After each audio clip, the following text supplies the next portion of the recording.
Sziasztok! Meghoztam az újabb bemutatót, ami egy szívemhez nagyon közel álló témából érkezett, és nekem, mint tudjátok, már korábban említettem, a Gyűrűk Ura filmek a top 3 filmek benne vannak, pontosabban a trilógia, úgyhogy nagyon örültem, mikor a Barbie Jomko páros megkért, hogy mutassam már be az egyik új készletüket, amit a Jomko adott ki. Hát jó, Onyx Beast Fury néven fut, nincs licenszelve, Jomko felirat 14 pluszos, 2199 darabos, és YM011 a termékkódja, ugye ez a Jomko saját márkás termékeire utal. Látszik a képről, hogy jár hozzá egy kis base rész, amire rá kell passzintani, és valami brutális a nagysága. Nincs ráírva a dobozra, de hogyha jól tudom, akkor mind a szélessége, mind a mélysége, hossza, az 80 centis. Hát az kegyetlen, még nem is tudom, hogy hova fogom rakni. És egyébként itt a hátsó részén látszanak további részletek. Icipicit más szögből, picit ilyen alsó nézetből látjuk a modellünket, és van itt ez a lávás talapzatról egy kis kép a fejéről, valamint az Angmari boszorkány úrról is van egy kis közeli képecske. Eléggé tele van pakolva, nézzük meg, hogy mi van a dobozban. Azt mondja, van 2 állított füzetke formájú útmutató, és zacsik, és még zacsik. Hát ezeket én most nem fogom szerintem kiborítani, számozott zacskókról van szó. Az egyesből látszik, hogy már a base-nek, a láva résznek a különféle kis csempéit ez a kis zacsi fogja tartalmazni. Azt mondja, az útmutató igen szét van osztva 1-es, 2-es. Hát bár igazából akár lehetett volna csinálni belőle egyet is, mert úgyse lenne olyan kegyetlenül vastag, de mindegy, ugyanaz a kép van az elején, és a hátulján ugyanazok a szövegek. Wings of the Shadow. Itt van egy picike kis leírás, egy kis sztori a belsején. Aha. Hát, ezt valaki mondja. Most nem olvasom el, majd utólag elfogom, de szerintem ez maga a boszorkány úrnak a monológia lenne. Némi méretarány, és akkor itt már kezdjük is az építést az egyes fázisban magával a talapzat résszel. És az első füzetke, azt mondja, a 63. oldalon a 174. lépésig tart, és a második pedig, gondolom az elején, igen, közvetlenül folytatódik, 3-as, 4-es zacsi, tehát az, hogy 1-es, 2-es fázis van az első füzetkébe, és utána 77. oldalon 487. lépés az utolsó. Hát azért ez annyira nincs eltúlozva, mármint részletezve. Látjátok, hogy a 2 oldalon egész sok lépés helyet kap, de úgy gondolom, hogy ez még látható, és ugyebár rengeteg fekete elemmel dolgozik, nagyjából abból fog felépülni, meg szürkéből. Szerintem a belső részeken sincsenek színes elemek, ahogy én ezt nézem, és akkor valószínűleg 5 fázisból fog felépülni, hogyha nem csal a sejtésem, mivel itt van 5-ös zacskó is, tehát valahol majd itt a vége fele kezdődik az 5-ös fázis, de hát most ezt én az Istennek sem találom meg. Itt készítjük a 400. lépés környékén magát a boszorkány urat el.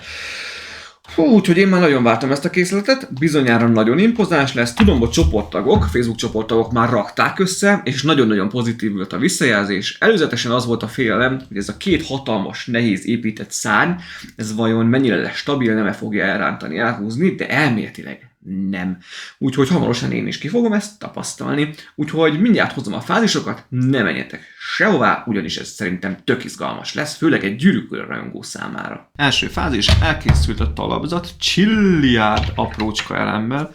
Látjátok, hogy a lávát, ezt úgy kellett kialakítani, rengeteg csempét, ezt a kis egyszer egyes félháztetőt, egyszer kettes elemeket kellett felhasználni. Egyébként nagyon-nagyon-nagyon jól néz ki. Külön örülök annak a megoldásnak, hogy egyrészt nagyon masszív az alja, látjátok, technik elemekkel is össze van fogadva, meg még több réteg van a szélén is, és itt látszanak különféle színekkel, legalább nem volt egyhangú az építés, ugye ilyen L alakú alkatrészeket kellett behelyezni, így az oldalát is végig lehetett konkrétan építeni, tehát maga a váz az csak eddig ér ki, például eddig a sávig, és ez a rész már így oldalról van ráépítve. Nagyon-nagyon jó ötlet, és jó megoldások, ez különösen tetszik nekem.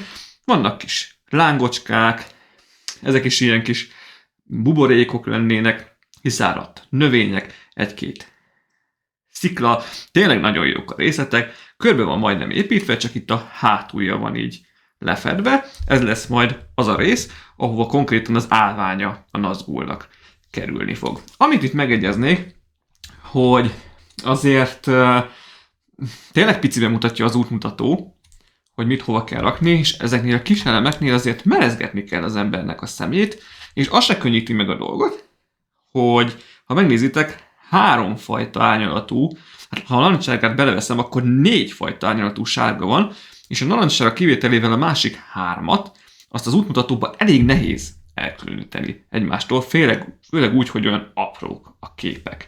Egyébként nagyon jó minőség az elemek, tök jól passzolnak, és tényleg ez az állvány, ez szerintem, az állvány ez nem is az állvány, még ugye ez a talapzat, ami majd nyugszik, ez tényleg minőségi, jól néz ki, és masszív, de kell is, hogy az legyen. 2. fázis.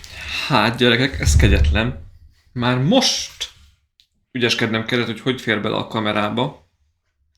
Elkészült a teste konkrétan, valamint a 2, hát szárnytő. Mert hát ugye ez még jócskán az első része a szárnynak, és hát a belső nagyon-nagyon masszív. A belseje egyébként technikváz, tehát ez nem fog szétesni. Maga az állvány is, amivel el kellett helyezni a talapzaton, és utána azt még le kellett építgetni, tehát látjátok, hogy itt még ilyen díszítő szikla darabok vannak körülötte. A szárnya is masszív, tehát hatalmas plétek, mindenfajta fedőelemek, csempék, amik egymáshoz rögzítik. Tehát ez nem moccan meg, nem esik szét. És ugye van már itt egy kis tarérészünk is a hátán, itt is simán meg lehet fogni, iszonyat masszív. Hát ez kegyetlen lesz, amikor eléri a teljes nagyságát. Hát a 3-as fázis után még kegyetlenebbül néz már ki ez a bestia. Fú, ez tényleg brutális lesz. Látjátok, hogy el kellett kezdeni építeni a farkát, de hát ez még csak töredéke. Valamint kellett már egy szekciót hozzá cuppantani, ide a nyakához, onnan indul majd a nyaka, aztán a feje a következő fázisban. Ezek mind ilyen gömbcsuklós technik elemekkel vannak egyébként megoldva, úgyhogy nagyon masszív, hát látjátok, konkrétan így meg tudom fogni törzse alatt, és akkor ide-oda tudom tenni, nem akar egyetlen egy része se lepattanni, és hát az igazi nyalánkság ebben a fázisban a 2 láb volt, amit el kellett szintén készíteni, és rácuppantani oldalról. Annyi, hogy pontosan a földre nem lehet őket elhelyezni, tehát látjátok, próbáltam úgy nagyjából oda helyezni őket a szikla részre, hogy ne csak a levegőbe lógjanak. Tök jól néznek ki, jók a karmok, elég masszívak a lábak is, úgyhogy eddig igazából panaszom se lehet rá. Hú, nagyon tetszik, csak most jelenleg azt nem tudom, hogy hol fogom majd rakni, hogyha elkészült. Hát a bemutató további részét a felbízt árnyékával fogom tartani. Ez valami kegyetlen lett. Tehát tudtam előre a méreteit, mert ugye láttam, hogy 80x80 centi, de hát ezt így álmaimban nem gondoltam volna. Ezért is tartottam feleslegesnek igazából, hogy a további fázisokat is bemutassam közelről, mert nem tudtam volna közelről bemutatni, hanem majdnem ugyanígy távolítanom kellett volna. Meddig is láttátok? Durván ugye a szárny 1000 részéig láttátok. Utána a következő fázisban szépen el kellett kezdeni építeni a farkát, valamint a fejét, valamint a boszorkányulat, Ez a Felbeast, hát ha jól tudom, ugye Gollum úgy hivatkozott rájuk a filmben, hogy szárnyas lidércek, szárnyas bestia, szárnyas lidérc, és ugye ez az a bestia, amin az Angmari boszorkány úr, a Witch King lovagol. Szerintem zseniális a megjelenítése. Egyszerűen fantasztikus. Most nézzétek meg, tök jó, hogy mind a nyaka, mind a farka, ezekkel a kis gömbcsuklós, izületes elemekkel vannak megoldva, így konkrétan úgy kellett összepattintani, mintha tényleg kígyószerű nyaka lenne, vannak benne kis ívek, nagyon-nagyon jól kidolgozott a feje, ugye rajta van a páncél, a szürke páncél, oldalt még egy kis tengésrészt is kapott, nagyon jó a nyelve, a fogazata, szerintem tényleg brutálisan jól ki van dolgozva az egész, és nekem még egyébként maga a boszorkány úr is tetszik a maga kis egyszerűségében, talán az a legkevésbé kidolgozottabb része. Hát ezt így csúnya mondani, mert egyébként tök jól néz ki ő is. Ugye ő konkrétan a csípőjéig van megcsinálva, és úgy kellett rányomni, de a nyakának a tövére, ahol a háta kezdődik a lidércnek, és igazából kapott válvérteket, egészen jó ott a kézrésze, hogy fogja a láncokat, amik rácsatlakoznak ide az állkapcsára a Felbeastnek. Igazából a sisakra is tök jó, felismerhető az egész figura maga. Ugye van egy kis szakálkánk, végig taré, ami végig fut a nyakán, hátán és a farkán. Ezek kicsit ugye állíthatóak, és még nagyon tetszik, hogy ide, alulra, ahol itt a mellkas része van a Beastnek, ide kellett egy külön szürke páncélt is fölpattintani. Egyszerűen zseniális. Ez itt egészen stabil. A leginstabilabb pontja a készletnek az a farka. Most megpróbálom egy kicsit elforgatni, bár lehet, hogy nem látok belőle semmit, de konkrétan a farkának van egy olyan része, ahol rácsatlakozik a nagyobbik, vastagabb farokrészre, ami összvisz egyetlen egy ilyen csatlakozó pines elemmel rögzül, és bizony ez azért egész könnyen le tud válni. Na már most szállítás szempontjából ezt én is szeretném meg mindenképpen kiállításra hurcolni. Kényelmes, mert igazából csak leszeded. Viszont, hogyha így áthelyezgeted, akkor érdemes előtte levenni, mert képes kicsúszni belőle. Most is én ugye úgy raktam ide, hogy óvatosan kell bánni vele, nem nagyon mozgatom, mert konkrétan a levegőbe lóg, ez akkor a legstabilabb egyébként, most is ugye igazgattom kell, hogy ki ne csúszson, most nem nyúlok majd hozzá, akkor a legstabilabb, hogyha a farka polccal vagy asztallal alá van támasztva. Akkor biztos, hogy nem fog kicsúszni. Kapunk 2 épített szárnyat, ami 3 részből épül fel. Ugye van az első, amit láttatok már eddig, ami nagyjából ugye egybe van technik szerkezetekkel, alkatrészekkel rögzítve a törzsével. A következő szekció az durván azt mondja, puskázok a másikról, de így fölé nézek, durván eddig tart, tehát ez a középső rész, mindkettő, és ugye van a végső szekció, amit rá kell építeni. Ez az 5-ös, 6-os fázis volt, egyik szárny, másik szárny. Nekem nagyon tetszik ez az épített verzió, láttam már olyan véleményt, valamint fogalmaztak már meg olyan véleményt is, vajon hogy néznek ki jobban, vagy kevésbé jobban néznek ki, hogyha mondjuk a szárnynak csak a külső váza lenne meg, vagy esetleg 1-2 ilyen átívelő, áthidaló rész, és akkor mondjuk egy bőrszerű anyag lenne kifeszítve rá. Hát nem tudom, elképzelni sem tudom. Igazából itt is megvan az a hatás, direkt azért vannak ugye kihagyva, hát egyszerűen kegyetlen a nagysága, nem is olyan könnyű bemutatni. Azért vannak kihagyva ilyen stados, fedetlen részek, meg ilyen kicsi összevisszaság, mert szerintem ezzel a szárnyaknak a megviseltségét szeretnék ábrázolni, és esetleg itt-ott egy kicsit már le van lakva, meg van szakadva egyéb. És ugye vannak ezek a merevítő keresztrészek, ezek meg mondjuk a szárnyban futó kis csontrészeket tök jól szimbolizálják. Egyébként ide is kaptunk még egy karmot. Egyébként a szárnyakat, miután összepattintottuk, mert nem olyan rengeteg alkatrész fogja ezeket a szárnymodulokat, és hát nem sok rögzíti egymáshoz, ezért még a végén 2 helyre, de közelebb, meg ide messzebb, ahol a modulok találkoznak, még alulról is kellett egy-egy rögzítőelemet felpattintani.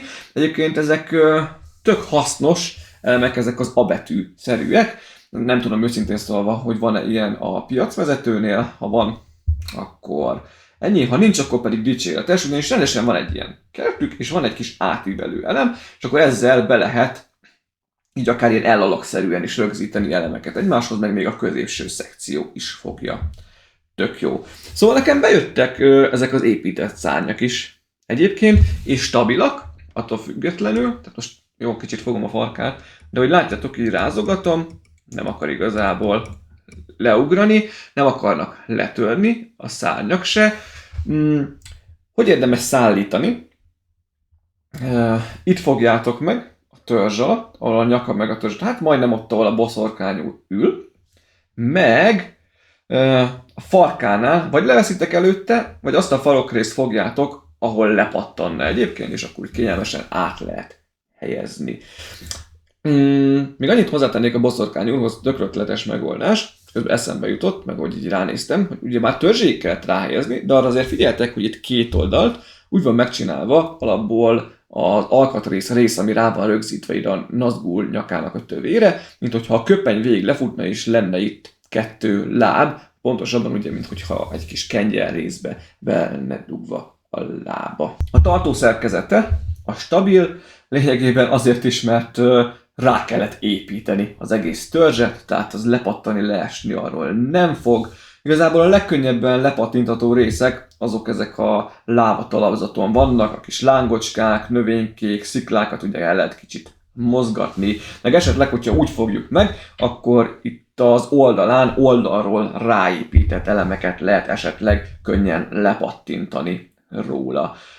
Ami még egy picit, nem azt mondom, hogy gyenge pont, de esetleg egy kis finom hangolást igényel, hogy a két lábat az hogy helyezzük el az alapzaton, ugyanis hát úgy esnek, vagy úgy kell őket pozícionálni, hogy konkrétan alattuk nincs egyetlen egy sík felület se, de hát ez egyértelműen mondjuk egy valós felbízlésre úgy van, hogy csak sík felületekre száll le, hanem szépen ugye akkor a karmait behajlítva megkapaszkodik. Itt ugye erre nem nagyon van opció, tehát hajlíthatjuk a karmait, de azok nem fognak rajta semmit. Nagyjából úgy kell elhelyezni itt a szikla,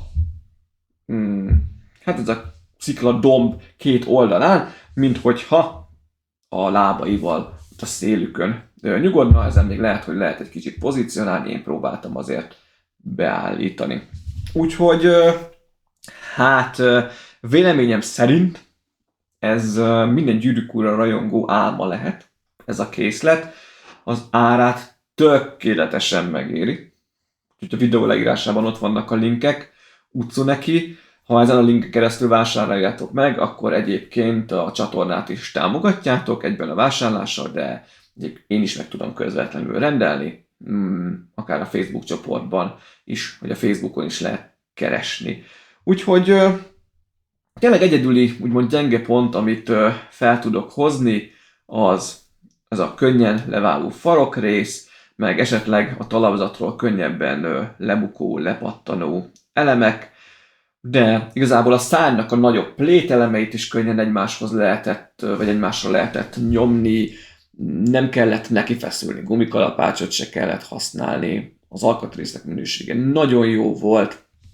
Hát iszonyat sok ez a kis háromszög csempe elem volt, ugyanis hát szárnyanként, nem akarok hazudni, de szárnyanként legalább 150-180 darabot fel kellett helyezni, ugye ezek a borító részek a bőrt szimbolizálják, de ez is kellett rá, ezek is jól mutatnak. Hát az volt egy picit monotonabb, de azért azzal a résszel is lehetett haladni. Úgyhogy egyébként, ha akarjátok akár a boszorkányurat, azt le is lehet róla pattintani, láncokat leszeditek, mert az csak szépen ideül egy ilyen kis kampós résszel, és akkor akár nincs is rajta, már akkor ugye le kell szedni a nyaka két oldaláról is, az kis köpenyes kegyeles rész, mert akkor furcsán néz ki rajta. Tény, hogy csak azoknak tudom ajánlani, akinek van is helyük, hogy bárhova tegyék, ugyanis ugye nekem 40 cm mélységű polcaim vannak itt hátul, de hát akárhogy is nézem, ez sehogy se félre kényelmesen rajta, úgyhogy most egyenlőre a másik asztalra fogom elhelyezni, amíg a nagy középkorimok nem épül, aztán majd keresek neki helyet. Még egyszer mondtam, ez durván 80x80 centi. És még egyébként magassága is van. Hát nem akarok hazudni, de az is legalább olyan 45-50 centi a magassága. Úgyhogy egyszerűen kegyetlen. Írjátok már meg kommentben, légy szíves, hogy nektek hogy tetszik a készlet. Egyébként szeretitek a Gyűrűk Urát, ha igen, akkor Gyűrűk Ura kedvelőként, rajongóként hogy tekintetek erre a készletre. Én tényleg nem tudok sok rosszat elmondani róla. Talán még annyi, hogy az útmutató a Jonkós készletektől megszokottól eltérően egy picit gyengébb minőségű, ugye ezt elmondtam, hogy alapból a képek is nagyon picik rajta, és maga az anyaga is rosszabb, ugyanis nagyon könnyen meghajlik akár kisebb mennyiségű pára hatására is. Úgyhogy még ezt így felrúnám neki, ugyebár azt is mondtam, hogy a 3 különféle árnyalatú sárga szint az nagyon nehéz elkülöníteni benne. Úgyhogy zseniális alkotás, egy zseniálisan ijesztő teremtménynek, ugye Peter Jacksonék tettek róla, hogy legyen egy státusza ennek a szörnyetegnek, az meg, hogy ugye a boszorkány urat kellett ráültetni, az egy plusz bónusz, hogy Gyűrűk Didérceknek a vezetője került a nyeregbe. Úgyhogy várom a kommenteket, jöhet a feliratkozás, like, hype és a többi, a szokásos körök. Köszönöm szépen a támogatást, leírásban a linkek, és hamarosan érkezünk a következő bemutatóval. További szép napot! Köszi, hogy itt voltatok. Sziasztok!